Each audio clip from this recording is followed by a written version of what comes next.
వాళ్ళు ఈ శ్లోకం తప్పులు చదవకుండా ధారణ చేసి అమ్మవారి పాదం మీద కొద్దిగా కుంకం వేసి ఈ శ్లోకం చదివి నమస్కారం చేస్తే భర్త దీర్ఘాయుష్మంతుడై చక్కగా పుత్రపౌత్రాదులను చూసి 3 తరాలు చూసి ఆయన ఒడిలో తలపెట్టుకుని తన శరీరం విడిచిపెట్టగలిగిన భాగ్యాన్ని పొందుతుంది.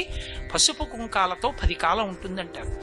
ఇది యథార్థంగా నా జీవితంలో ఒకానొక సందర్భంలో అనుభవంలోకి వచ్చింది ఒక విషయంలో. కానీ వ్యక్తిగత విషయాలు నేను సభావేదికల మీద చెప్పడం నాకు అలవాట్లేదు, అందుకని చెప్పను. అంత గొప్ప శ్లోకం. అందులో శంకరులు అంటారు,